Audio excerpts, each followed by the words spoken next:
같은 집에 살아도 마음의 거리가 가장 먼 사람. 그게 노년의 부부일 때가 있습니다. 밥은 같이 먹고 TV도 함께 봅니다. 하지만 눈은 마주치지 않습니다. 대화는 날마다 짧아지고 결국엔 저녁 뭐 먹을래 한마디가 하루의 전부가 되지요. 어느 아내는 말했습니다. 같이 살지만 대화가 아니라 통보만 해요. 어느 남편은 말했습니다. 이젠 말해봤자 싸움만 나요.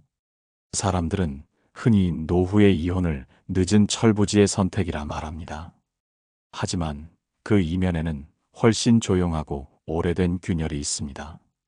젊을 때부터 쌓여온 말하지 않음의 습관, 그것이 세월이 흐르며 벽이 되어버린 것입니다. 부부는 하루에도 몇 번씩 부딪힙니다. 하지만 싸움이 문제는 아닙니다. 진짜 문제는 더 이상 싸울 기운조차 없을 때 생깁니다. 말해봤자 소용없다는 포기. 그 침묵이 사랑을 먼저 죽입니다. 노후 이혼 사유 1위는 성격 차이가 아닙니다. 실은 대화의 부재입니다. 말이 사라지면 감정도, 기억도 함께 사라집니다. 그래서 남는 건 같은 지붕 아래 두 낯선 사람뿐이지요. 많은 분들이 이렇게 말씀하십니다. 이 나이에 무슨 대화예요? 하지만 바로 그 나이부터 대화가 필요합니다. 젊을 때는 생활이 이어주지만 나이 들면 말이 관계를 지켜주는 마지막 끈이 됩니다. 오늘은 그런 부부의 이야기로 시작합니다. 그리고 그 속에서 드러난 노후에 절대 하면 안 되는 세 가지를 말씀드리려 합니다. 첫째, 듣지 않기. 둘째, 비교하기. 셋째, 마음을 닫기. 이 세 가지가 쌓이면 사랑은 식는 게 아니라 돌처럼 굳습니다. 아침이었습니다. 식탁 위엔 늘 같은 반찬이 놓였습니다. 된장국, 계란, 김치. 남편은 신문을 펼쳤고 아내는 조용히 밥을 퍼냈습니다. 그날도 두 사람은 아무 말이 없었습니다. 국 식어요. 아내가 조용히 말했습니다. 남편은 고개만 끄덕였죠. 그 한마디가 그날 첫 대화였습니다. 식탁에선 국 끓는 소리보다 시계 초침이 더 크게 들렸습니다. 아내는 말없이 식탁을 닦았고 남편은 신문을 접으며 자리에서 일어났습니다. 그가 방으로 들어가자 아내는 혼잣말처럼 중얼거렸습니다. 이 사람, 오늘도 인사 한마디 없네. 그녀는 젊을 때를 떠올렸습니다. 서툴지만 웃음 많던 시절, 그는 퇴근길에 꽃 한 송이를 사오던 사람이었습니다. 그때는 아무 말이 없어도 마음이 전해졌지요. 하지만 이제는 그 침묵이 무관심의 벽이 되어 있었습니다. 남편에게도 사정이 있었습니다. 그는 늘 이렇게 생각했습니다. 괜히 말 꺼냈다가 또 기분 상하겠지. 이제는 말해봤자 소용없다. 그래서 그는 입을 다물었습니다. 그 다문 입이 세월을 쌓으며 이젠 돌처럼 굳은 입이 되어버렸습니다. 하루가 그렇게 흘러갑니다. 아내는 TV 앞에 앉아 드라마를 보고 남편은 다른 방에서 혼자 앉아 있습니다. 둘 다 말이 없지만 둘 다 속으론 말하고 싶습니다. 다만 누가 먼저 말하느냐가 문제일 뿐이었지요. 밤이 되면 아내는 불을 끄기 전 이렇게 생각합니다. 저 사람은 대체 무슨 생각으로 사는 걸까? 남편도 누워서 속으로 중얼거립니다. 저 사람은 왜 나한테 그렇게 차가울까? 두 사람은 서로를 오해하고 있습니다. 하지만 그 오해를 풀어줄 말이 이제는 입 밖으로 나오지 않습니다. 말을 아끼다 결국 마음을 잃어버린 부부. 그 침묵은 싸움보다 더 깊은 단절이 되어 있었습니다. 누군가는 말합니다. 늙으면 다 그래요. 하지만 아닙니다. 늙어서 그런 게 아니라 오래 참고 말 안 해서 그렇게 된 것이지요. 그들의 집엔 매일 밥 냄새가 났습니다. 하지만 온기는 점점 사라져 갔습니다. 서로가 아직 살아있음에도 이미 오래전부터 멀리 떠나 있던 두 사람. 그들은 아직 부부였습니다. 하지만 이미 대화가 끝난 사람들이었습니다. 어느 날 아내는 밥을 차리다 국자를 멈췄습니다. 손이 떨렸습니다.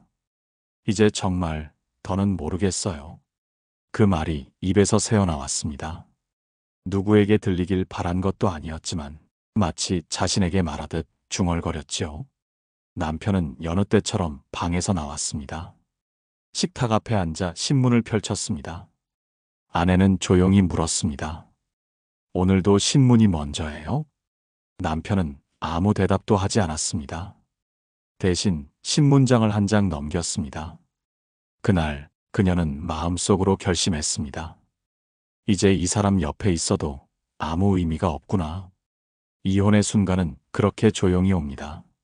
소리치거나 싸우는 날이 아니라 서로가 아무 감정도 느끼지 않는 날. 그 무표정이 결별의 신호가 됩니다. 그녀는 친구에게 전화를 걸었습니다. 나 이혼하려고 해. 전화기 너머로 한참 침묵이 흘렀습니다. 친구가 겨우 물었습니다. 그 사람, 또 다른 문제라도 생겼어? 아니, 그냥 더는 말이 안 통해.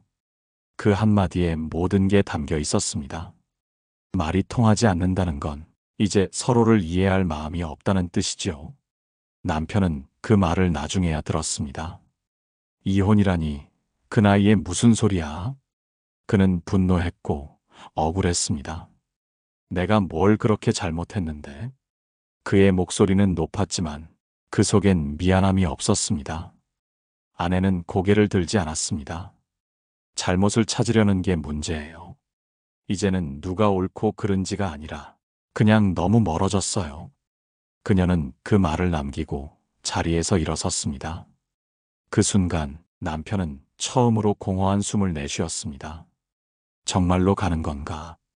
그제야 현실이 밀려왔지만 이미 늦은 뒤였습니다. 그녀는 짐을 싸며 혼잣말했습니다. 우린 사랑이 식은 게 아니라 말이 죽은 거였어요. 그 남자는 여전히 그 말을 이해하지 못했습니다. 다들 참고 사는데 왜 우리만 이혼을 하냐고. 그의 세상은 여전히 논리로 되어 있었고 그녀의 세상은 이미 마음으로 멀어져 있었습니다. 이혼 서류 위에 서명하는 손이 떨리지 않았습니다. 눈물 대신 긴 세월의 피로가 손끝에서 흘러나왔습니다. 그녀는 그날 짧게 말했습니다. 이제는 말이 안 통해요. 그게 전부예요. 이혼의 진짜 사유는 다투거나 미워서가 아니었습니다. 말이 끊긴 채 오래 산 사람들의 결과, 그게 노후 이혼의 실체였습니다.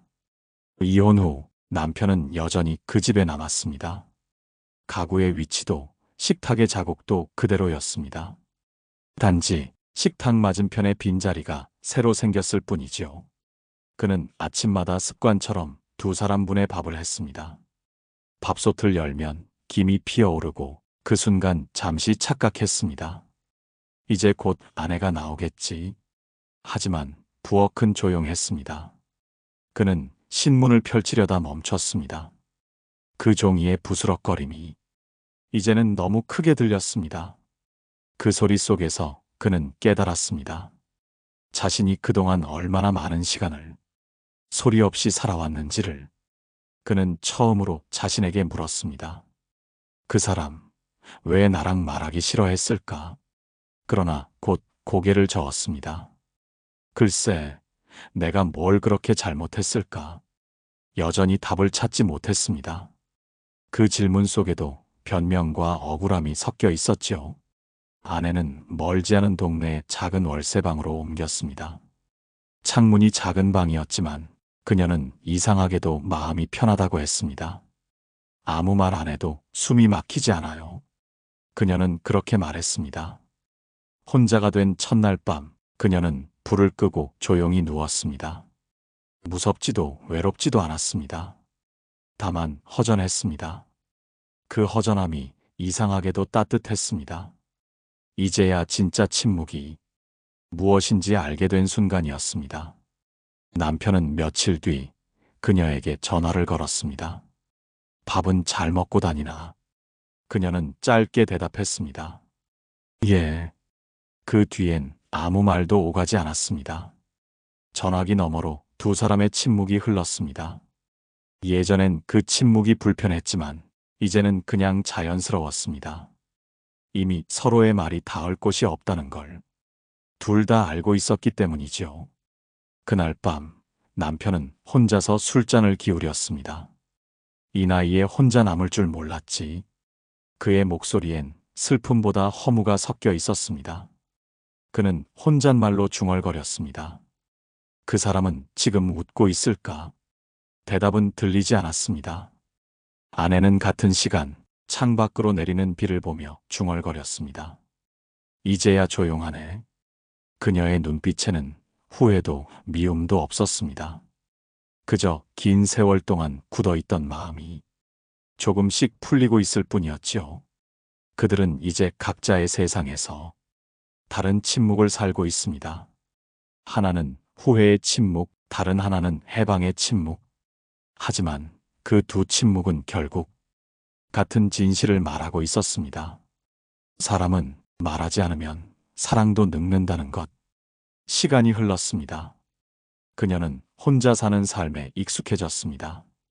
아침엔 라디오를 켜고 점심엔 혼자 밥을 지었습니다. 처음엔 쓸쓸했지만 이상하게도 마음이 가벼웠습니다. 이제는 눈치를 안 봐도 되니까요. 그녀는 미소를 지었습니다. 그 미소엔 해방감도 그리고 아주 작은 슬픔도 섞여 있었습니다.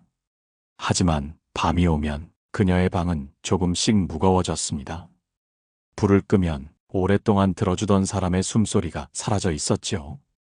같이 있을 땐 답답했는데 없으니까 허전하네. 그녀는 그렇게 중얼거렸습니다. 그 무렵 남편도 혼자 남은 집에서 자신만의 시간을 버티고 있었습니다. 아침마다 전기밥솥을 열면 김이 오르지 않았습니다. 밥을 하지 않았기 때문이지요. 그는 밥 대신 커피 한 잔으로 하루를 시작했습니다. 그리고 빈 식탁을 바라보며 말했습니다. 참 조용하네. 이제는 누가 잔소리도 안 하고. 하지만 그 조용함은 곧 무겁게 내려앉은 침묵이 되었습니다. 그는 문득 떠올렸습니다. 아내가 잔소리하던 목소리, 무심히 건네던 말들. 그때는 귀찮았는데 이제는 그 말들이 집안을 가득 메우던 유일한 온기였다는 걸 알았습니다. 그는 그제야 느꼈습니다. 아, 말이 없으니까 사람이 없구나. 그는 전화를 걸어볼까 하다가 이내 손을 내려놓았습니다. 이제 와서 무슨 말을 해? 그 한마디가 입속에서 쓴맛으로 맴돌았습니다. 그녀는 친구에게 이런 말을 했습니다. 이혼하고 나니까 말이 없는 게 얼마나 무서운 건지 알겠어요. 사람은 말로 숨 쉬는 거였어요. 말은 마음의 길입니다. 그 길이 막히면 사람은 같은 집에서도 외로워지고 다른 세상에 살아도 멀어집니다. 그녀는 언젠가 다시 누군가와 이야기를 나눌 수 있을까 생각했습니다. 하지만 그보다 더 큰 바람은 하나였습니다. 누군가 내 말을 들어주면 좋겠다. 남편 역시 같은 시각 낡은 탁자 앞에서 혼잣말했습니다. 그때 그냥 들었으면 됐는데. 그의 목소리는 작았고 그 말 끝엔 오래된 후회가 섞여 있었습니다. 두 사람은 다른 공간에 있었지만 똑같은 공허 속에서 같은 말을 중얼거렸습니다. 말 한마디가 이렇게 어려운 거였구나. 사람은 나이 들수록 침묵이 편해진다고들 하지요. 하지만 편한 침묵은 언젠가 마음을 굳게 만듭니다. 그 굳은 마음이 바로 관계를 끊는 첫 번째 칼입니다. 노후에 절대 하면 안 되는 일, 첫째는 듣지 않기입니다. 듣지 않는다는 건 상대의 말을 거부한다는 뜻이 아닙니다. 사실은 그 사람의 존재를 거부하는 것입니다. 말이 안 통한다고 느낄 때 사람들은 대부분 말을 멈춥니다. 하지만 그 순간 관계의 끈은 잘려나갑니다. 들어주기만 해도 서운함이 누그러지고 그래, 내 말도 맞다 한마디면 세상의 온도가 바뀝니다. 듣지 않는 건 귀의 문제가 아니라 마음의 문이 닫힌 결과입니다. 둘째는 비교하기입니다. 남의 집은 잘만 사는데 우리 집은 왜 이럴까? 누구 남편은 말도 잘 들어준다더라. 이런 말이 쌓이면 서로의 존중이 달아버립니다. 젊을 때는 비교가 자극이 되지만 나이 들어서는 독이 됩니다. 비교는 사랑을 경쟁으로 만들고 경쟁은 결국 지겨움을 낳습니다. 서로의 단점을 세지 말고 함께 버텨온 세월을 세어야 합니다. 그리고 마지막, 셋째는 마음을 닫기입니다. 말하지 않는 부부의 가장 큰 문제는 사랑이 식어서가 아닙니다. 마음이 닫혀버린 채 상대가 아무리 두드려도 더 이상 열리지 않기 때문입니다. 마음을 닫으면 그 안에 나 자신도 갇힙니다. 결국 둘 다 외로워지고 그 외로움이 이혼보다 더 깊은 상처가 됩니다. 듣지 않고 비교하고 마음을 닫는 것. 이 세 가지는 겉으론 조용하지만 사랑을 가장 빠르게 늙게 만드는 독입니다. 말을 한다는 건 젊음의 증거가 아니라 살아있음의 증거입니다. 노년의 부부에게 남은 마지막 사랑의 표현은 이야기 그 자체입니다. 당신, 오늘 하루 어땠어요? 이 한마디가 관계를 되살리는 가장 큰 약이지요. 아내는 어느 날 이렇게 적었습니다. 나는 이제 말이 있는 인생을 살고 싶다. 남편은 멀리서 그 말을 들었습니다. 그제야 그는 천천히 고개를 숙였습니다. 나도 이제는 말 좀 해야겠다. 그때 비로소 두 사람 사이의 공기가 조금 달라졌습니다. 늦은 깨달음이었지만 세상에서 가장 값진 깨달음이었습니다. 세월이 흐르면 사람의 몸보다 먼저 늙는 것이 있습니다. 그건 말입니다. 말이 늙으면 마음이 굳고 굳은 마음은 사랑을 닫아버립니다. 오랜 세월 함께 살아온 부부는 서로의 얼굴보다 서로의 말투를 더 잘 압니다. 그래서 때로는 입을 닫는 게 더 쉽다고 느낍니다. 하지만 그 편안한 침묵이 결국엔 서로를 잃게 만드는 문턱이 되지요. 사람은 누구나 마음을 이해받고 싶어 합니다. 젊을 때는 그 욕구가 사랑이라 불리고 나이 들어서는 그 욕구가 존중이라 불립니다. 존중이 사라지면 아무리 오래 함께 살아도 한 집에 두 낯선 사람일 뿐입니다. 대화가 멈춘 부부는 사랑이 식은 게 아니라 표현이 멈춘 부부입니다.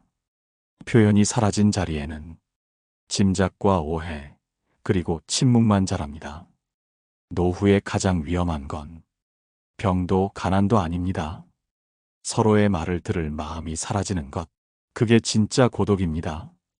만약 지금 당신 곁에 오랜 세월 함께한 누군가가 있다면 오늘만큼은 말 한마디를 건네보시길 바랍니다.